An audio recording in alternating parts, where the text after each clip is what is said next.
आगमन हुआ है, कुछ काल के बाद यहाँ से प्रस्थान कर जाएंगे। इसी बीच में समस्त संतों के आशीर्वाद होंगे। इस काल खंड को हम सत्संग कहते हैं। चलो हम चलते हैं सत्संग सुनने के लिए। कबीर साहब इशारा करते हैं कि ये जो हमारा सत्संग है, कहीं एक दिवसीय हो जाता है, कहीं 2 दिवसीय, कहीं 3 दिवसीय, कहीं 5 दिवसीय। किंतु 1 दिवसीय, 2 दिवसीय, 3 दिवसीय या 5 दिवसीय के बाद जब हम अपने अपने घर को प्रस्थान करते हैं, तो घर में क्या करते हैं? यहाँ तो आते हैं सत्संग करने के लिए, फिर घर में क्या होता है? इसका जवाब जब नहीं मिला कबीर साहब को, तब कबीर साहब ने कहा, ये कालखंड का सत्संग सुन करके अपने अपने घर जाकर के, यहाँ तो सत्संग सुनना हो रहा है और घर जाकर के सत्संग करना होगा। घर जाकर क्या होगा? सत्संग करना। यहाँ हमें सुनना है और घर में जाकर सत्संग करना है। कैसे होगा सत्संग? बस भजन के माध्यम से प्रयास कर रहा हूं कि घर जाकर सत्संग हमारा कैसे होगा। ये कालखंड का सत्संग हमारे जीवन में सत्संग की निरंतरता कैसे बनेगी? कालखंड का सत्संग अखंड कैसे बनेगा? इसी भाव को स्पष्ट करते हुए दूसरा पद प्रस्तुत कर रहा हूं। कबीर साहब ने तो भजन के 2 रूप दिए हैं।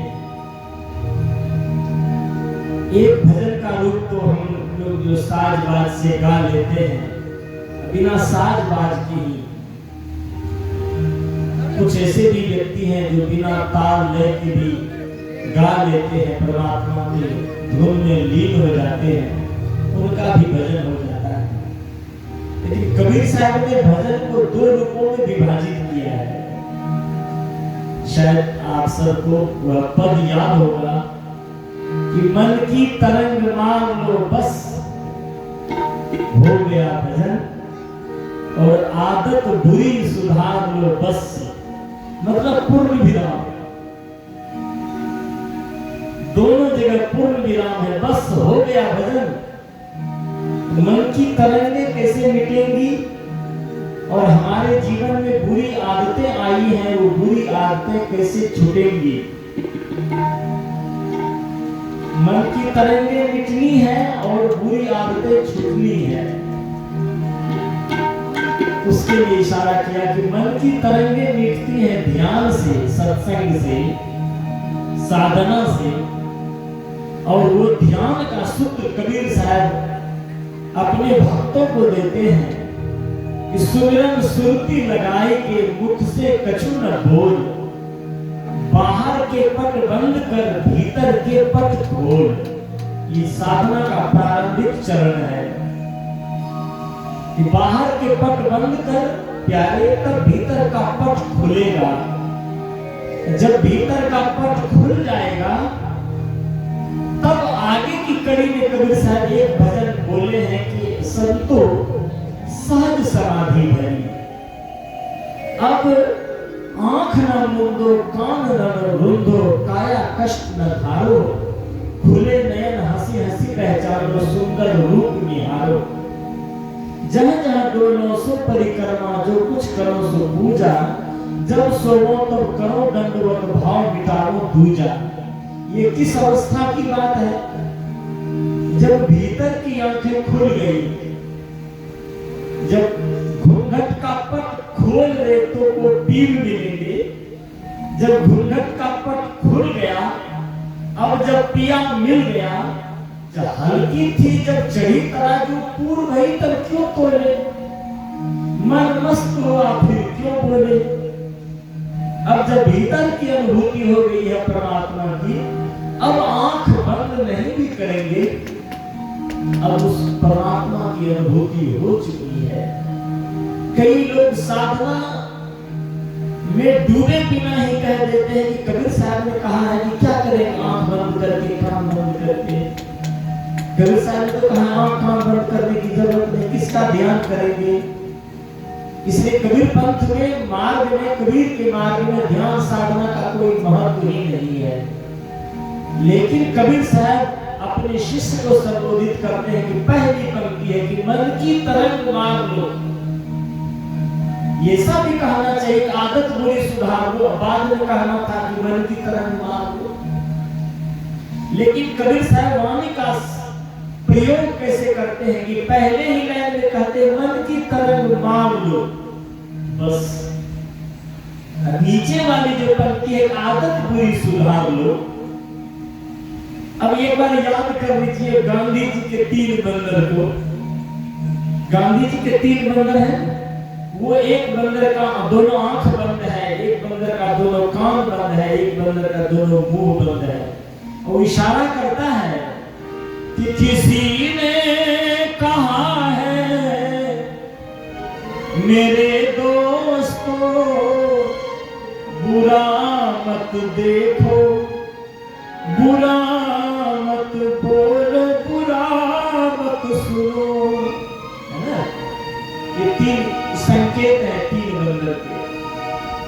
कबीर साहब बगल में खड़े होकर कहते वाह वाह वाह, बापूजी एक गांधी को और वहां खड़ा कर देते और वो बंदर का एक बंदर को और खड़ा कर देते। वो बंदर का दोनों हाथ सिर पर होता, मस्तिष्क पर। तो बुरा मत देखो, बुरा मत बोलो, बुरा मत सुनो से पहले बुरा मत सोचो। यदि ये संकेत मिल जाता हमारे भाइयों बहनों को, हमारे साधक बंधुओं को, जिस व्यक्ति की सोच अच्छी हो जाती है उस व्यक्ति की दृष्टि अच्छी हो जाती है, पवित्र हो जाती है। जिस व्यक्ति की सोच अच्छी हो जाती है उस व्यक्ति के व्यवहार पवित्र हो जाते हैं।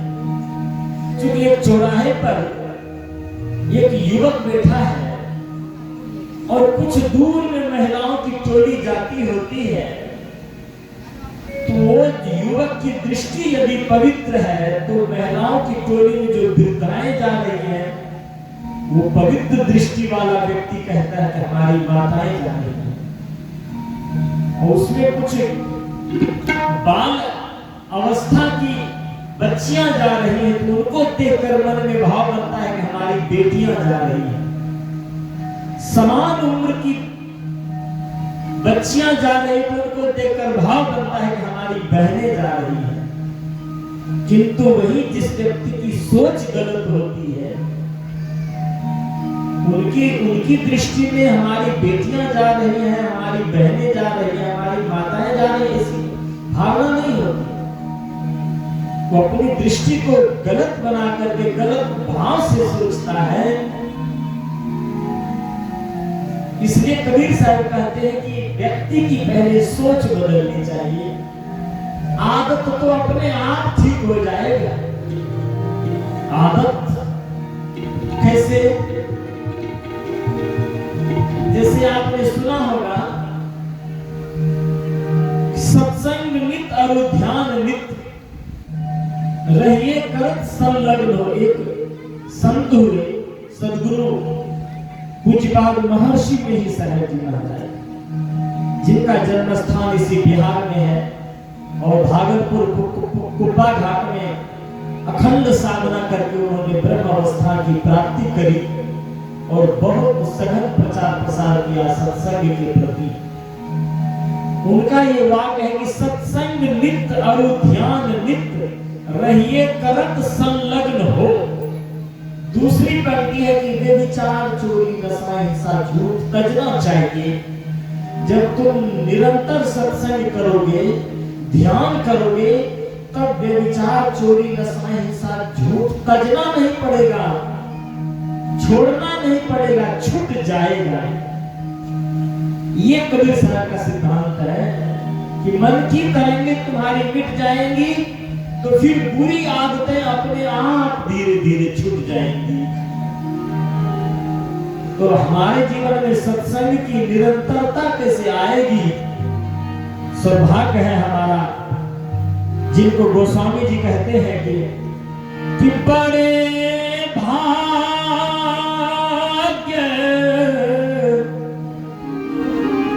पाइए सत्संगा,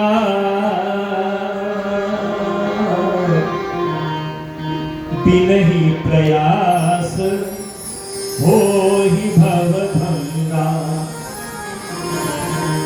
बिन सत्संग विवेक न होई, राम कृपा बिनु सुलभ न सोई। तो हमें सत्संग भी मिला है, मानव तन भी मिला है भजन करने के लिए। कैसे भजन करेंगे? बस इस भजन में स्पष्ट किया गया है कि हमारे जीवन में सत्संग की निरंतरता कैसे बनेगी। भजन प्रारंभ है कि कैसा सौभाग्य नर्तन मिला है, कर ले सत्संग भजन तो भला है। कैसा सौभाग्य नर्तन मिला है, कर ले सत्संग भजन तो भला है। कर ले सत्संग भजन तो भला है।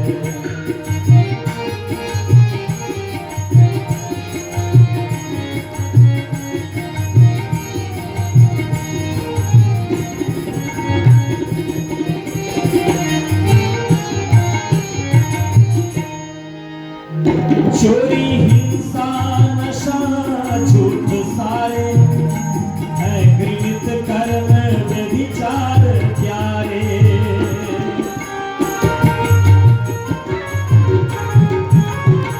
चोरी हिंसा नशा झूठ सारे है घृणित कर्म व्यभिचार प्यारे।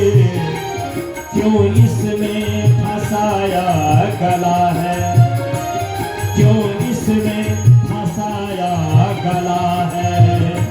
कर ले सत्संग भजन तो भला है।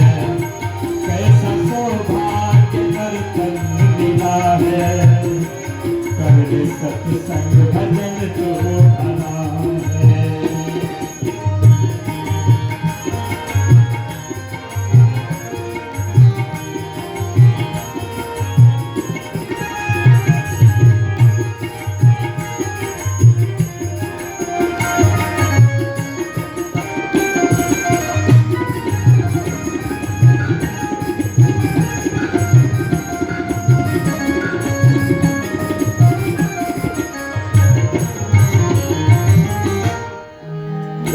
मांस मदिरा, इस भजन में ग्राह्य क्या है और निषेध क्या है? मांस मदिरा जुआ चरस आदि, अर्थ धर्म शास्त्र के सब है वादी।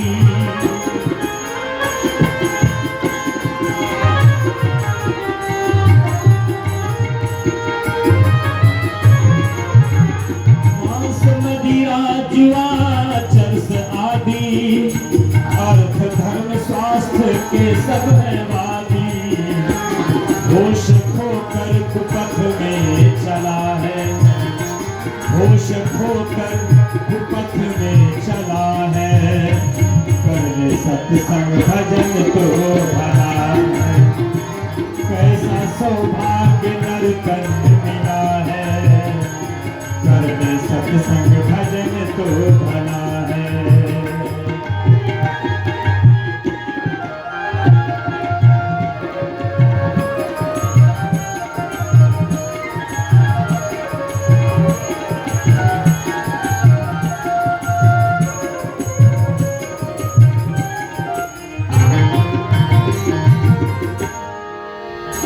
दंभ ईर्ष्या, दंभ ईर्ष्या कपट द्वेष तज के, प्रेम करुणा से जीवन को सज के।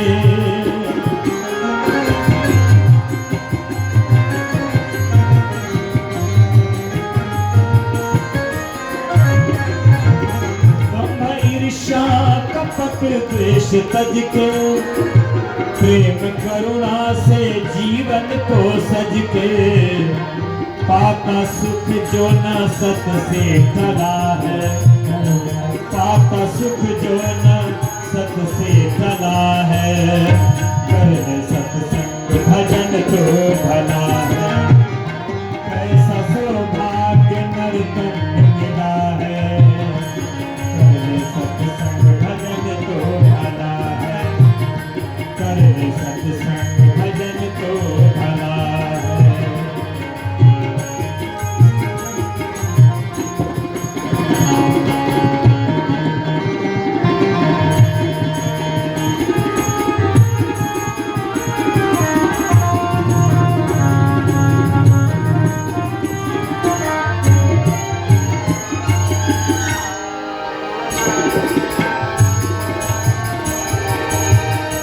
न्याय युद्ध करके श्रम की कमाई, भोग कर दूसरों की भलाई,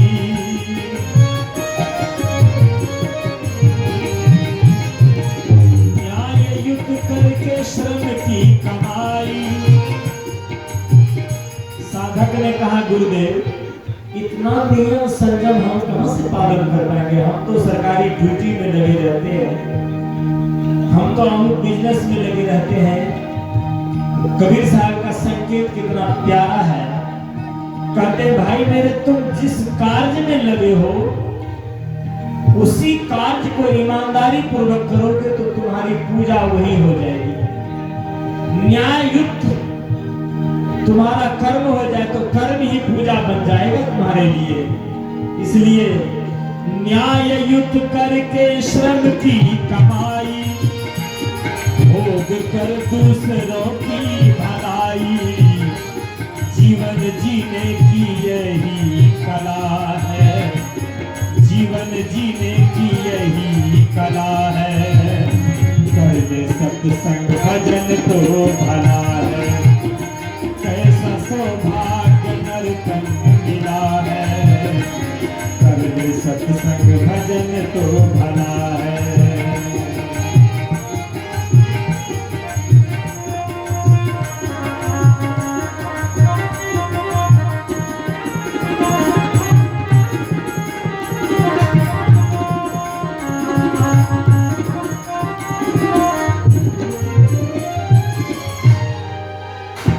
संग कर संत गुरु ज्ञानियों का, भूल कर नहीं फल कामियों का,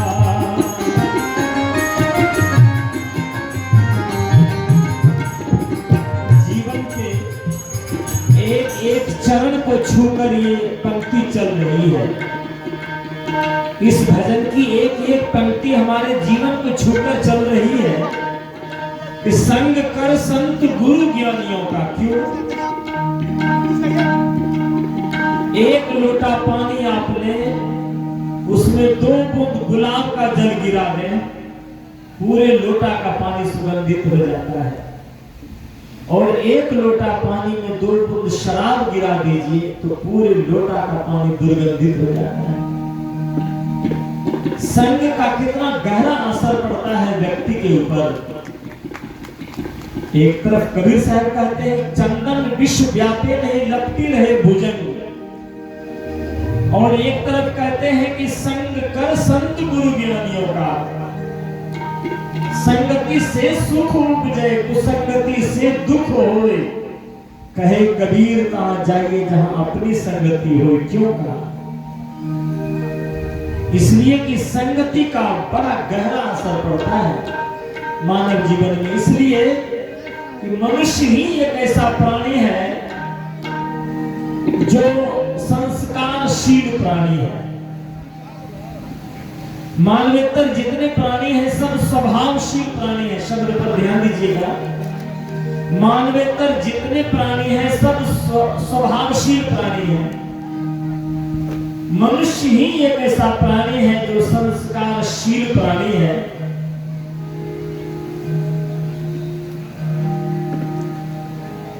चूंकि सिंह सियार कुत्ता, बिल्ली, ये सभी मांसाहारी प्राणी हैं। मांसाहारी प्राणी के सामने एक तरफ हरी हरी घास रख दीजिए, एक बोझा, एक तरफ 5 किलो मांस रख दीजिए, तो किसको पसंद करेगा, हरी घास को या मांस को? कितनो हरी घास हो तो फिर पसंद करेगा मांसाहारी प्राणी मांस को ही।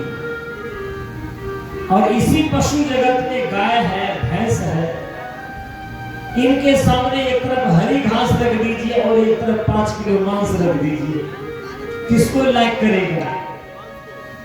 हरी घास को। कितनो भूखा रह जाए, गाय मर जा सकती है, लेकिन मछली का पानी धोकर दे या मांस का पानी धोकर घास पर छिड़क दीजिए, गाय नहीं खाएगी। है पशु लेकिन स्वभावशील प्राणी है। बाघ, कुत्ता, बिल्ली है पशु लेकिन मांसाहारी प्राणी है, तो स्वभाव से मांस खाता है और कोई स्वभाव से घास खाता है। लेकिन मनुष्य ऐसा प्राणी है, कोई मांस भी खाता है और कोई अन्न भी खाता है। क्यों? इसलिए कि मनुष्य संस्कार में जीता है।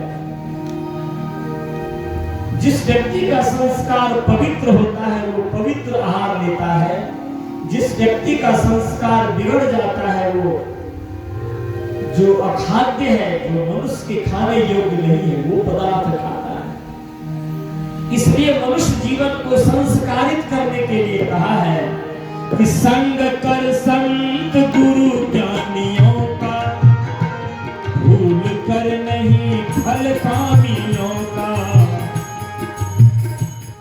नहीं माना केला के पेड़ से प्रमाणित करके कबीर साहब कहते हैं, केला का पेड़, उनके पास एक बेर का पेड़ अपना जड़ जमा लिया, छोटा पौधा था।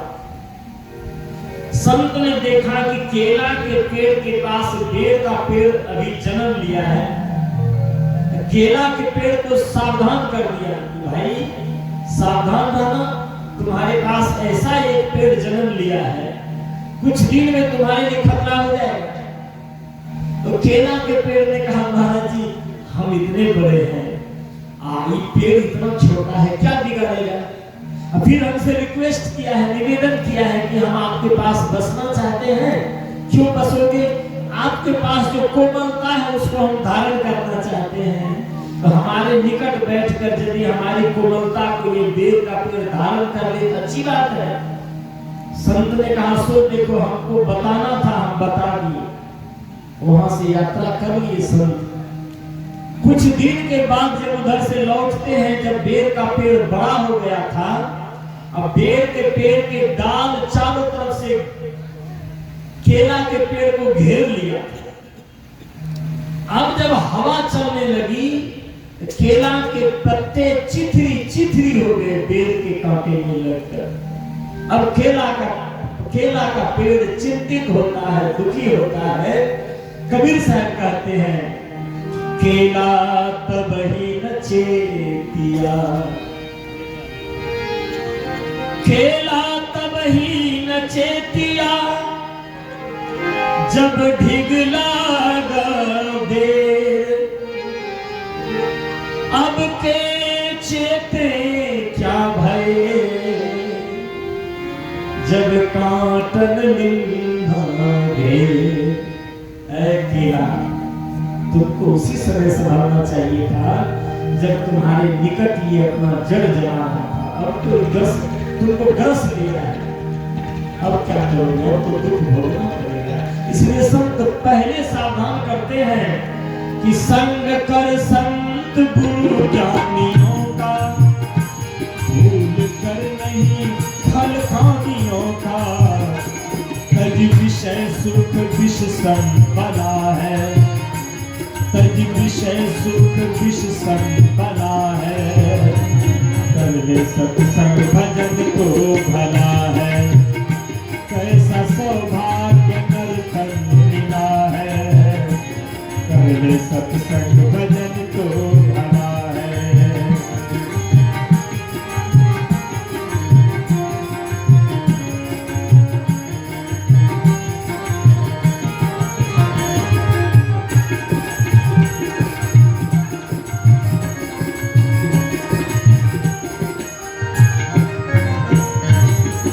अंतिम कड़ी,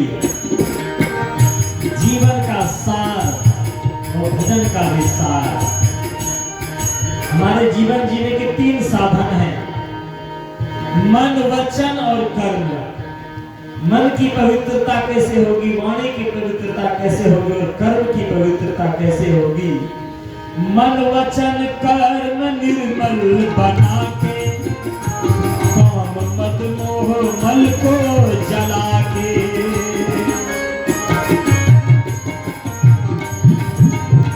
मन वचन कर्म निर्मल बना के, काम मद मोह मल को जला के। धर्म स्वरूप गुरु पद पला है।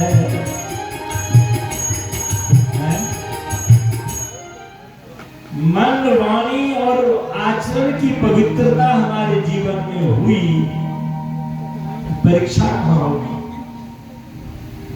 विद्यार्थी 1 साल तक पढ़ता है, लेकिन परीक्षा भवन में कितना समय मिलता है? 3 घंटे का। 1 साल तक जो हम पढ़े हैं, 3 घंटे में आपको प्रश्न पत्र में 15-20 प्रश्न दिए होते हैं, लिखा होता है कि किन्हीं 5 ही प्रश्नों के उत्तर दें। टाइम 3 घंटे। कबीर साहब कहते हैं ये पूरा प्रकृति मंडल, विश्व ये परीक्षा भवन है। हम सभी भाई बहन यहाँ परीक्षार्थी बनकर बैठे हुए हैं और परमात्मा ने हमारे जीवन के 2 प्रश्न पत्र दिए हैं। प्रश्न तो अनेक हैं, किंतु लिख दिया है कि किन्हीं 2 ही प्रश्नों के उत्तर देने हैं। और वो 2 प्रश्न है, एक प्रश्न है अपना कल्याण, दूसरा प्रश्न है सुंदर सभ्य समाज का निर्माण।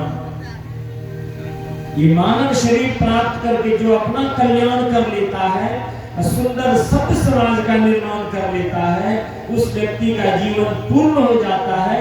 वो छात्र इस जीवन में उत्तीर्ण हो जाता है, वो व्यक्ति जीवन में सफलता प्राप्त कर लेता है। इसलिए पंक्ति पर ध्यान देंगे कि मन वचन कर्म निर्मल बना के, काम मद मोह मल को जला के। इतना करने के बाद भी गुरु का दामन मत छोड़ना, क्योंकि इतना करने के बाद भी तुम्हारे जीवन में अहंकार आ सकता है। अहंकार ही तुमको लेकर डूब जाएगा। अहंकार का परिदर्शन कौन कराता है? गुरु। इसलिए कबीर साहब की एक साखी आपने सुनी होगी। गुरु दत्तात्रेय को पूछा कि आपके जीवन पथ में कल्याण मार्ग में कितने गुरु हुए हैं? गुरु दत्त ने कहा कि हमारे जीवन में 24 गुरु हुए हैं। कबीर साहब से पूछा कि गुरुदेव आपके जीवन में कितने गुरु हैं? तो कबीर साहब ने कहा कि अब हम क्या बताएंगे, हमारे लिए जीवन में जो मिला सो गुरु मिला, चेला मिला ना। ये कबीर की दृष्टि। कबीर साहब देखते कि जो मिला सो प्रकृति मंडल में इस धरती पर जितने प्राणी हैं, सबके अंदर सद्गुण देखने की कला आ गई। सबके अंदर वो गुरुत्व छिपा हुआ है। जो अपने गुरुत्व को उद्घाटित कर लेता है वो जीवन में सफल हो जाता है। जो अपने गुरुत्व को उद्घाटित नहीं कर पाता है वो भी दुखी रहता है। इसलिए कबीर साहब का देखते सबको गुरु अवस्था में जो मिला सो गुरु मिला, चेला मिला। गुरुदेव कहते हैं कि धर्म स्वरूप गुरु पद पला है। मन वचन कर्म की पवित्रता आने के बाद भी गुरु का दामन मत छोड़ना, नहीं तो फिर अंतिम शिखर में भी जाकर गिर सकते हो। इसलिए अंतिम कड़ी मन वचन कर्म निर्मल बना के, काम मद मोह मन को जला के। धर्म स्वरूप गुरु पद पला है, कर ले सत्संग भजन तो भला है। कैसा सौभाग्य नर तन मिला है, कर ले सत्संग भजन तो भला है।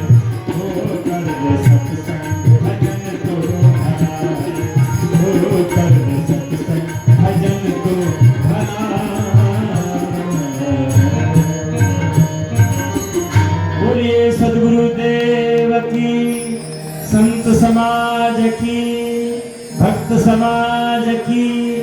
मेरी बातों को बहुत ही शांति से प्रेम पूर्वक आप सबने सुना है। आप सभी भाइयों बहनों के अंदर विराजमान परमात्मा को नमन करते हुए सदगुरु कबीर जागो आचार्य पीठ के वर्तमान आचार्य परम श्रद्धेय पूजनीय संत श्री रविंद्र साहब जी के चरणों में शत शत नमन करते हुए आभार प्रकट करते हुए और वर्तमान व्यवस्थापक श्रद्धेय संत श्री सत्य प्रकाश साहब उनके प्रति भी आभार प्रकट करते हुए, चूंकि मेरा आना तो यहाँ राघोपुर तरफ हुआ था कल, इसी बीच में सूचना मिल गई कि सदगुरु कबीर जागो आचार्य पीठ के प्रांगण में एक दिवसीय सत्संग समारोह रखा गया है। हमने सोचा कि क्या अच्छा होगा कि सभी संतों का दर्शन करते हुए उधर से ही प्रस्थान करेंगे। मुझे आज ही प्रस्थान करना है। मुजफ्फरपुर से लगभग 40 किलोमीटर आगे जजवार क्षेत्र है, वहां हमारा कार्यक्रम 3 महीने पहले निर्धारित है। इसलिए मैंने अपनी सेवा पहले दे दी। पूज्य श्री साहब जी से आदेश पाकर के और मेरी बातों को, मेरे द्वारा गाए गए पदों को आप सभी भाइयों बहनों ने बहुत प्यार से, शांति भाव से सुना है। आप सभी घर बैठे रवैया राम को नमन करता हूँ। और कुछ भाइयों ने अपना भाव समर्पित किया है द्रव्य के रूप में। इन्हीं भाइयों ने 10, 20, 100, 50, 200 करके अपना भाव समर्पित किया है। उनको भी बहुत बहुत धन्यवाद देते हुए अपनी वाणी को विराम देता हूँ। समस्त मंचस्थ संतों को नमन करता हूँ। बोलिए सदगुरुदेव की सारी बंदगी। बोलिए सदगुरु कबीर साहेब की। श्री सदगुरु कबीर जागो सत्संग समागम में आप सभी पधारे हैं। अभी सर्व कर रहे थे महंत साहेब, बड़े ही अद्भुत और अनमोल सदगुरु कबीर का सूक्ष्म बात हम सबों को भजन के माध्यम में, प्रवचन के माध्यम से श्रवण करा रहे थे। तो कार्यक्रम को आप सभी जैसा कि देख रहे हैं, जान रहे हैं, आज साहेब जी के द्वारा विश्व का ऐतिहासिक स्थान के रूप में सदगुरु कबीर विश्व शांति स्तूप का शिलान्यास महंत रामदयाल दास महाविद्यालय, जो बगल में अपना मटका महाविद्यालय है, वहीं पर सुबह प्रातः 10 बजे में साहेब जी के चरण कमलों से वहां पे सदगुरु कबीर विश्व शांति स्तूप का जो शिलान्यास हुआ है, ये हम सबों के लिए गौरव की बात है। इसलिए आप सबों से मैं चाहूँगा कि साहेब जी के इस संकल्प को स्वीकार कर अपना समर्पण भाव के साथ एक बार जोर से साहेब जी के लिए ताली बजा दें आप सभी। इतना बड़ा काम साहेब जी जिस उम्र में है, आप सभी देख सकते हैं। लगभग 80 साल की उम्र में हम लोग पढ़े थे जब वीर कुंवर सिंह ने रोटी की घास खाई थी और 80 साल की उम्र में क्रांति के लिए, देश को आज़ादी के लिए उन्होंने कूद पड़ा था 1857 की क्रांति में। तो माननीय आपको बताना चाहता हूँ, वैसे ही महापुरुष हमारे बीच में सदगुरु रविंद्र ब्रह्मचारी साहब जी उपस्थित हैं, जिन्होंने विगत 3 वर्षों में इस मठ को, जो अपनी साख को लगभग खोई हुई थी, उसे पुनः विश्व के मानचित्रों पर स्थापित करने का काम किए हैं। इसके लिए हम सभी साहेब जी का बहुत बहुत आभारी हैं, बहुत बहुत ऋणी हैं। एक आवश्यक सूचना है, BR 21AF 9304 वैगनार गाड़ी है। आप गेट से जरा साइड कर लें, और भी गेट से 1-2 गाड़ी मैं देखा हूँ, कहने ही वाला था। अभी माननीय पूर्व मंत्री जी भी आ रहे हैं। मुकेश सैनी जी का आगमन कुछ ही पलों में होने वाला है। जितने भी महंत साहब आपको परिचय कराए हैं। अभी सिख गुरुद्वारा देख रहे हैं, साहब जी आए हैं, महंत पाल सिंह ढिल्लन, जो पूर्व महाप्रबंधक रहे हैं और साहब जी के अनन्य मित्र भाव कहिए, काफी श्रद्धा रखते हैं। तो साहेब जी का भी पदार्पण हुआ है। मैं अब इस कार्यक्रम को कुछ पल के लिए हमारे विनोद यादव जी आए हुए हैं मंच पे, मैं साहेब जी से कृपा करूंगा कि आप समय सीमा को स्वतः ही अनुशासित रहते हुए अपने वक्तव्य को रखें। फिर साहेब जी का एक बार जोरदार ताली आप विनोद यादव जी के लिए। इस संत समागम में पधारे हुए सभी संत चरणों को प्रणाम। साहिब बोलिए। और हम सब के आज के जो मूल अगुआ मूर्ति हैं, जिनके संदर्भ में कुछ भी कहना शायद शब्द अपनी सामर्थ्य खो दे, परंतु व्यक्ति का व्यक्तित्व उन शब्दों से परिलक्षित नहीं हो पाता। ऐसे व्यक्तित्व का नाम है हम सब के बीच में बैठे हुए पूज्य रविंद्र दास जी साहेब। मुझे ध्यान में है कि खिलवत के लोग मेरी जन्म स्थान है, चर्चा कर रहे थे कि कोई एक ऐसे व्यक्ति यहाँ आते तो इस क्षेत्र का जो दीप है ये ठीक से जल पाता। तो कई लोग गए थे साहेब को कहने के लिए कि आप चक सिकंदर से यहाँ आइए, लेकिन इन्होंने मना कर दिया। फिर हमारे कान में भी बात आई, हमने कहा कि नहीं, किसी भी तरह से साहेब को यहाँ लाया जाए। और मैं खिलवत सहित इस पूरे इलाके के उन लोगों को आज प्रणाम निवेदित करता हूँ। और उसमें से एक उदय चचा हमारे हैं, साथ में रंजन भाई, अनेकों लोग, दर्जनों लोग गए और इनको लाए। उस समय भी ये कहते थे, हो बुढ़ारी में हमारा कहाँ ले जाओ। एक छोटी सी निवेदन करता हुआ बात को समाप्त करूंगा। टोका टोकी करिए, अगर क्षमता न हो रोका रोकी मत करिए, और ठोका ठोकी तो मत करिए, कानून का राज है। ठोका ठोकी तो मत करिए, टोका टोकी जरूर करिए। जहां अच्छे लोग हैं, अगर वो कीर्ति कर रहे हैं, तो जो बेच के खाने वाले लोग बैठे हुए हैं, बाप दादाओं की संपत्ति को, देवी और देवताओं के स्थान को जो लोग बेच के खा रहे हैं, उनको कम से कम टोका टोकी करिए। शर्म नहीं आती, लाज नहीं आती तुमको? देवस्थान की संपत्ति को बेच के मौज कर रहे हो। और उदाहरण के लिए भगवान समय समय पर किसी पुरुष को भेजते हैं, उसमें से एक महापुरुष आज हैं, शायद अगले वर्ष होंगे कि नहीं होंगे, ये हमने से कोई नहीं बताता। 1.5 कट्ठा जमीन थी खलसा में, और वहां से यात्रा शुरू करके राजा पाकर में जब इन्होंने कबीर साहिब के नाम पर कॉलेज बनाया, तो आज कीर्तिमान है। और आज फार्मेसी कॉलेज से लेकर यहाँ एक ऐसा सूर्य प्रकाशित हुआ है जिसके आलोक में हम सब लोग यहाँ इकट्ठे हुए हैं।